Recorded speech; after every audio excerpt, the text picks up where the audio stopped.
So hi guys, welcome back to my two videos. तो इस video में दोस्तों डिस्कस करने वाले हैं यहाँ पर कुछ इंपॉर्टेंट कंपनीज को और उनसे रिलेटेड कुछ इंपॉर्टेंट अपडेट्स हैं जिसकी बात करेंगे इस वीडियो में। तो चलिए दोस्तों वीडियो की शुरुआत करते हैं। सबसे पहली कंपनी को डिस्कस करते हैं। पहली कंपनी का नाम है पीजी इलेक्ट्रोप्लास्ट लिमिटेड। बट इसको डिस्कस करने से पहले दोस्तों, अगर आपने अभी तक चैनल को सब्सक्राइब नहीं किया है तो चैनल को सब्सक्राइब करके बेल आइकन को प्रेस कर लो और टेलीग्राम चैनल को भी ज्वाइन कर लो, जिसका लिंक आपको डिस्क्रिप्शन में देखने को मिल जाएगा। और दोस्तों एक डिस्क्लेमर भी रहेगा, जितनी भी कंपनी से रिलेटेड न्यूज़ एंड अपडेट्स हम लोग कवर करेंगे वो सारी न्यूज़ एंड अपडेट्स सिर्फ और सिर्फ एजुकेशन पर्पज़ के लिए, सीखने के लिए है। तो इसको किसी भी तरह का इन्वेस्टमेंट एडवाइस मत समझना, आप खुद से रिसर्च और एनालिसिस भी कर सकते हैं। तो चलिए दोस्तों वीडियो की शुरुआत करते हैं। सबसे पहले बात करते हैं पीजी इलेक्ट्रोप्लास्ट से रिलेटेड कुछ इंपॉर्टेंट न्यूज़ एंड अपडेट्स के बारे में। सो दोस्तों अगर हम बात करें पिछले 1-1.5-2 महीने के बारे में, तो इस कंपनी में एक न्यूज़ हमें सुनने को मिला था, जिस न्यूज़ की वजह से ये कंपनी लगातार फोकस में रहती हुई दिख रही थी। अब वो न्यूज़ दोस्तों एग्जैक्ट था क्या, चलिए उसके बारे में बात करते हैं। तो देखो यहाँ पर मेंशन है कि पीजी इलेक्ट्रोप्लास्ट से रिलेटेड एक रिपोर्ट पब्लिश हुआ था, जिस रिपोर्ट में ये मेंशन था कि इस कंपनी के जो प्रमोटर हैं वो प्लान कर रहे हैं अपने स्टेक को बेचने का। और वो स्टेक कैसे बेचेंगे? ब्लॉक डील के ज़रिए, जिसमें 1177 करोड़ का वो नंबर आएगा जितना स्टेक वो बेचना चाहते हैं। अब एग्जैक्ट स्टेक कितना मेंशन था भाई? तो 5.62% मेंशन था। पर ये सारी चीज़ें तो ऑफिशियल नहीं थी। एक टाइम पे ये सारी चीज़ें हमें रिपोर्ट के ज़रिए सुनने को मिल रही थी। उसके बाद हमें कुछ दिनों बाद, या फिर बोल सकते हैं 1-2 दिनों बाद ही, पीजी इलेक्ट्रोप्लास्ट में ये न्यूज़ ऑफिशियली कंफर्म होती हुई भी देखने को मिली, जब पीजी इलेक्ट्रोप्लास्ट में एक बड़ी सी गिरावट हमें विटनेस करने को मिला। और काफ़ी सारे बोल सकते हैं सोर्स ने ये क्लेम किया कि कंपनी के प्रोमोटर ने ब्लॉक डील के ज़रिए अपने स्टेक्स को डाइल्यूट किया है। अब वहाँ पर कितना अमाउंट रेस किया गया है उसके डेटा आपको अलग से देखने को मिलेगा, बट अभी तक की बात करें तो प्रोमोटर ने स्टेक बेचा था, ये चीज़ कहीं ना कहीं पूरी तरह से कंफर्म थी। अब इसके बाद इंपॉर्टेंट क्वेश्चन ये था कि प्रोमोटर अगर स्टेक बेची है ब्लॉक डील के ज़रिए, तो हो सकता है कि वो स्टेक किसी दूसरे फंड हाउसेस के पास आपको जाता हुआ नजर आए, चाहे वो बाहर का फंड हाउसेस हो या फिर इंडिया का हो। बट इंपॉर्टेंट ये है कि पूरा का पूरा 5.6% स्टेक फंड हाउस के पास गया है या फिर वो स्टेक बाकी के पब्लिक के पास भी हमें जाते हुए देखने को मिल रहे हैं, ये देखना इंपॉर्टेंट था। तो ये हमें कब पता चलेगा? जब कंपनी अपने Q1 का शेयर होल्डिंग पैटर्न अपडेट करती हुई दिखेगी।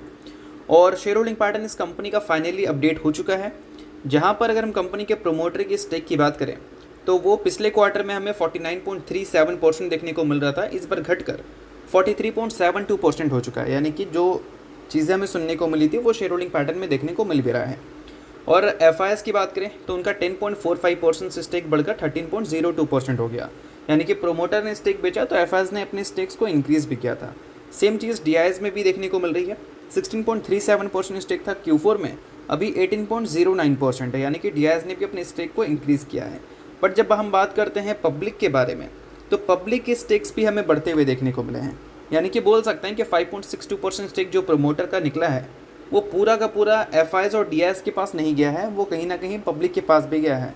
और अक्सर उन कंपनीज़ में पब्लिक स्टेक बढ़ते हैं जिन कंपनीज़ में ग्रोथ को लेकर एक अनसर्टिनिटी रहती है।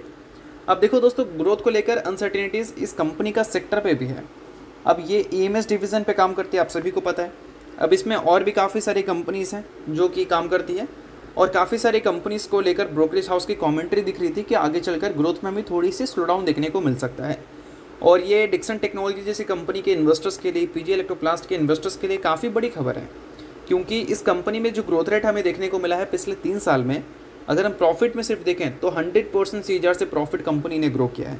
और पिछले साल भी कंपनी ने 113% से अपनी प्रॉफिट को ग्रो किया था। तो जब कंपनी अपने प्रॉफिट को 100% से ग्रोथ रिपोर्ट करती हुई दिख रही थी, तो उस टाइम कंपनी में आपको डीआईएस का इंटरेस्ट अगर देखोगे ज़बरदस्त आपको इंक्रीज़ होता हुआ दिख रहा था। बट अभी क्या है कि डीआईएस के स्टेक तो आपको इंक्रीज़ होते हुए दिखे हैं, बट पहले पब्लिक के स्टेक नीचे जाते हुए देखने को मिलते थे। बट अभी हमें पब्लिक के स्टेक बढ़ते हुए देखने को मिले हैं। यानी कि एक बड़ा क्वेश्चन मार्क है कि बड़े बड़े इंस्टीट्यूशन, बड़े बड़े फंड हाउसेस को भी लगता है कि कंपनी के नंबर आगे चलकर स्लो होंगे। यानी ये कंपनी के कमेंट्री और कंपनी के नंबर से ही एग्जैक्ट हमें क्लियर होने वाली है, क्योंकि इंस्टीट्यूशन और फंड हाउसेस का रिएक्शन तो हमने देख लिया, बट कंपनी के नंबर्स को देखना इंपॉर्टेंट है। तो इस कंपनी का जब Q1 का रिजल्ट हमें देखने को मिलेगा, तो अब ध्यान रखना कि कंपनी के रिजल्ट हमें कैसे देखने को मिलता है। पिछले क्वार्टर में तो काफ़ी धांसू हमें देखने को मिले थे, तो देखते हैं कि इस क्वार्टर में कंपनी के रिजल्ट कैसे देखने को मिलता है। बाकी इस वीडियो में किसी भी तरह का बाय सेल रिकमेंडेशन नहीं है, सभी चीज़ें सिर्फ और सिर्फ सीखने के लिए हैं। तो अब दोस्तों वीडियो में आगे बढ़ने से पहले बात कर लेते हैं एक टेलीग्राम चैनल के बारे में, जो कि सेबी रजिस्टर्ड टेलीग्राम चैनल है, जिसका नाम है ट्रेडर पाजी। इनका रजिस्ट्रेशन नंबर आप यहाँ पर नोट कर सकते हैं। 8 साल से भी ज़्यादा का एक्सपीरियंस है इनको ऑप्शन एंड स्विंग ट्रेडिंग में, और 3000 से भी ज़्यादा लोगों को ये ट्रेन कर चुके हैं जो कि ऑप्शन एंड स्विंग ट्रेडिंग में ही है। तो इनके टेलीग्राम चैनल का लिंक आपको डिस्क्रिप्शन में देखने को मिलेगा, जिसको चाहो तो आप ज्वाइन कर सकते हो। अब ज्वाइन करने का सबसे बड़ा बेनिफिट क्या है? तो सबसे बड़ा बेनिफिट ये है कि सेबी रजिस्टर्ड टेलीग्राम चैनल है। तो सेबी रजिस्टर्ड रिसर्च एनालिस्ट के द्वारा जितने भी रिसर्च होते हैं कंपनी से रिलेटेड, वो आपको यहाँ पर बिल्कुल फ्री ऑफ कॉस्ट देखने को मिलते हैं। काफ़ी सारी कंपनी के चार्ट्स को अच्छी तरह से रिसर्च कर आपको अपडेट होता हुआ देखने को मिलेगा यहाँ पर बिल्कुल फ्री ऑफ कॉस्ट। और इनके साथ आपको काफ़ी सारे कॉल्स वगैरह भी देखने को मिलते हैं जो कि बिल्कुल फ्री ऑफ कॉस्ट रहता है। तो ये सारी चीज़ों का अगर आप बेनिफिट लेना चाहते हैं तो लिंक आपको डिस्क्रिप्शन में दिख जाएगा, लिंक के थ्रू जाकर चैनल को ज्वाइन कर लो। तो चलिए दोस्तों बात करते हैं अगली कंपनी के बारे में। सो अगली कंपनी का नाम है BEML।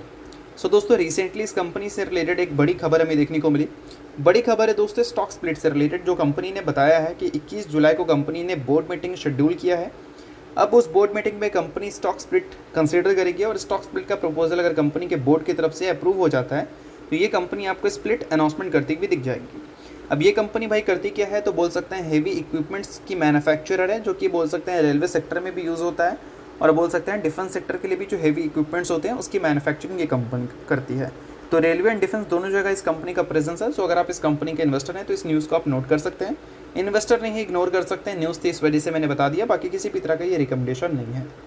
चलिए दोस्तों बात करते हैं अब अगली कंपनी के बारे में। सो अगली कंपनी का नाम है मैज़गॉन डॉक शिप बिल्डर्स लिमिटेड। आप सभी को पता हो दोस्तों मैज़गॉन जो है वो डिफेंस सेक्टर की कंपनी है, और जब हम बात करते हैं इंडिया के डिफेंस के बारे में तो मेनली हमारा माइंड में 3 नाम आता है। एक आता है इंडियन आर्मी, दूसरा आता है इंडियन एयरफोर्स, और तीसरा आता है इंडियन नेवी। अब मैज़गॉन का कंप्लीट कॉन्ट्रीब्यूशन इंडियन नेवी को ही जाता है, और अभी के टाइम पे जो ऑपरेशन सिंदूर हमें देखने को मिला था उसके बाद इंडिया अपने डिफेंस को स्ट्रॉन्ग करने की कोशिश करेगी, और काफ़ी सारे जो डिफेंस इक्विपमेंट्स यूज़ हुए हैं उस वॉर में उसको वापस से बायबैक करने की कोशिश करेगी। बायबैक बोल सकते हैं या फिर बोल सकते हैं आपको वापस से लाती हुई देखने को मिलेगी। ठीक है, तो इसके लिए बड़े बड़े कॉन्ट्रैक्ट्स इशू होते हुए नज़र आ सकते हैं। और फिलहाल एक न्यूज़ तो हमें सुनने को मिल ही रही है। न्यूज़ दोस्तों फिलहाल यहाँ पर ये कि $400 बिलियन के आसपास का फास्ट ट्रैक प्रोक्यूरमेंट अप्रूव हो चुका है गवर्नमेंट की तरफ से। अब देखा जाए $400 बिलियन का मतलब क्या? 40,000 करोड़। अब ये 40,000 करोड़ का टोटल नंबर जो है वो उसके लिए है जिसको फटाफट लाना है। मतलब जो बोल सकते हैं इक्विपमेंट्स यूज़ हुए हैं वॉर में उसको फटाफट वापस से लाकर पहले जैसे ही सभी इक्विपमेंट्स को रख देना है, और काफ़ी सारे न्यू एडिशन भी वहाँ पर गवर्नमेंट करती हुई नज़र आएगी। अब देखा जाए दोस्तों एग्जैक्ट डिटेल्स क्या क्या चीज़ें हमें सुनने को मिल रही हैं, तो फिलहाल आपको देखने को मिलता है $400 बिलियन के आसपास का जो नंबर मैंने बताया आपको वो बोल सकते हैं इमरजेंसी प्रोक्यूरमेंट है। ठीक है, यानी कि ईपी कॉन्ट्रैक्ट के अंदर आपको देखने को मिलेगी। उसके बाद मिनिस्ट्री ऑफ डिफेंस की तरफ से 13 कॉन्ट्रैक्ट अंडर आपको ईपी ही देखने को मिल रही है, जिसका टोटल वर्थ जो है वो ₹20 बिलियन के आसपास देखने को मिल रहा है, यानी कि लगभग बोल सकते हैं 2000 करोड़ के आसपास।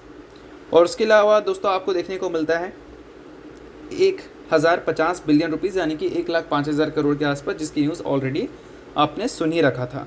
तो ओवरऑल देखा जाए तो गवर्नमेंट काफ़ी एग्रेसिवली आपको इन्वेस्ट करती हुई नज़र आ रही है डिफेंस सेक्टर में। तो इससे हम कहीं ना कहीं ये उम्मीद कर सकते हैं कि हमारी जो डिफेंस कंपनी है, चाहे हम बात करें BDL के बारे में, चाहे हम बात करें भारत इलेक्ट्रॉनिक्स के बारे में, HL की बात करें, या फिर मैज़गॉन की बात करें, या फिर कोचिन शिपयार्ड की बात करें, इन सभी कंपनीज़ को आने वाले टाइम में बड़े बड़े कॉन्ट्रैक्ट्स इश्यूज़ होते हुए नज़र आ सकते हैं। और दोस्तों अगर फिलहाल अगर बात करें इंडिया के डिफेंस स्पेंडिंग के बारे में, तो बिल्कुल भी हैरानी वाली बात नहीं होगी कि अगर 2027 के फाइनेंशियल ईयर का जो बजट हमें देखने को मिलेगा उसमें अगर हम जर्मनी को क्रॉस करते हैं तो बिल्कुल भी हैरान मत होना, क्योंकि अभी जर्मनी से हम बहुत ज़्यादा पीछे नहीं हैं, थोड़ा सा पीछे हैं। और अभी के टाइम पे जो हमारा GDP है उसका 2.3% हम इन्वेस्ट करते हैं डिफेंस सेक्टर में।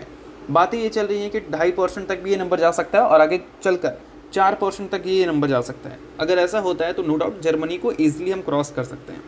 और मेक इन इंडिया या फिर बोल सकते हैं आत्मनिर्भर भारत को जो प्रमोट किया जा रहा है उसको देखते हुए अगर हम देखें तो इंडिया में डिफेंस स्पेंडिंग आपको आने वाले कल में $100 बिलियन को भी क्रॉस करती हुई नज़र आ सकती है।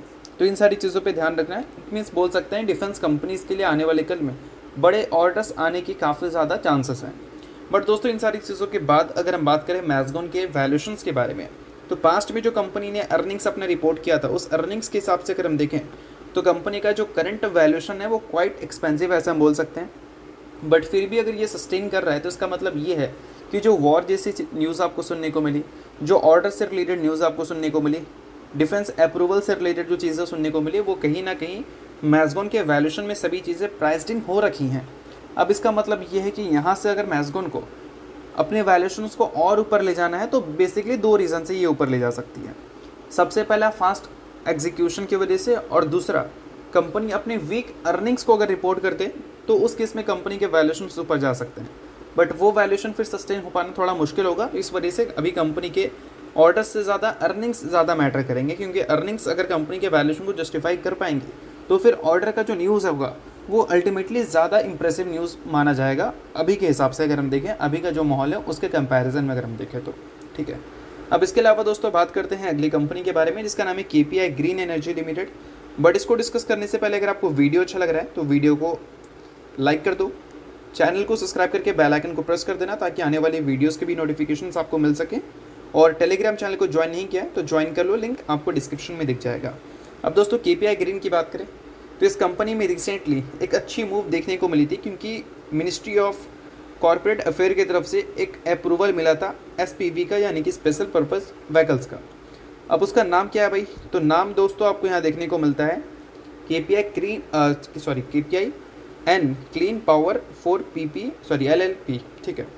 अब इसका मेनली ऑब्जेक्टिव क्या है, तो देखो दोस्तों, जनरेट करना है, डेवलप करना है, ट्रांसफॉर्म करना है, डिस्ट्रीब्यूट, ट्रांसमिट, सेल, सप्लाई, ये सारी चीज़ें, ये सब्सिडरी इनकी काम करने वाली है अंडर SPV, ऐसा हम बोल सकते हैं। तो ये सारी चीज़ें इंपॉर्टेंट है अगर हम बिज़नेस के पर्पज़ से हम देखें तो। अब इन सारी चीज़ों के बाद दोस्तों अगर हम बात करें इस कंपनी के बैलेंस शीट के बारे में, तो फिलहाल कंपनी के रिजर्व हर फाइनेंशियल ईयर काफ़ी एग्रेसिवली आपको ऊपर जाते हुए देखने को मिले हैं, जो कि आप क्लियर कट देख सकते हैं। बट सेम चीज़ हमें कंपनी के डेट में भी देखने को मिलती है। 2022 में कंपनी का डेट था लगभग 450 करोड़, अभी लगभग है 1450 करोड़, यानी कि पिछले 3 सालों में कंपनी का डेट कर्जा 1000 करोड़ से आपको बढ़ता हुआ दिखा है। और कंपनी के अगर लॉन्ग टर्म बोरिंग्स की बात करें तो वो हमें 864 करोड़ देखने को मिल रही है, जो कि पिछले फाइनेंशियल ईयर से अगर हम देखें तो मोर देन डबल आपको दिख रहा है। और अगर हम बात करें कंपनी के शॉर्ट टर्म बोरिंग्स के बारे में तो वो कंपनी ने रिड्यूस किया है। बट दोस्तों अल्टीमेटली इन सारी चीज़ों के बाद अगर हम कंपनी के फाइनेंसिंग एक्टिविटीज़ में कंपनी के डेट पेमेंट हिस्ट्री की बात करें तो 24 में और 23 में कंपनी ने कोई भी डेट पेमेंट नहीं किया था, 25 में किया था 151 करोड़। तो नोट करना एक बात को कि कंपनी जितना डेट ले रही है उसके कंपैरिजन में डेट रिपेमेंट कंपनी का उतना एग्रेसिवली हमें देखने को नहीं मिलता। तो इन सारी चीज़ों की वजह से क्या है कि अल्टीमेटली कंपनी के जो डेट है वो लगातार आपको बढ़ते हुए देखने को मिलेंगे। तो as a KPI green investor company के बैलेंस शीट में ध्यान रखना, किसी भी तरह का रिकमेंडेशन मैं आपको नहीं दे रहा हूँ, बट सभी चीज़ें सिर्फ और सिर्फ सीखने के लिए, ताकि आपको चीज़ों को समझ आ सके। तो चलिए दोस्तों, ये वीडियो यहीं तक था। आपको करता हूँ वीडियो आपको अच्छा लगा, लाइक कीजिए, पहली बार सब्सक्राइब कीजिए। वीडियो के लिए बहुत बहुत शुक्रिया।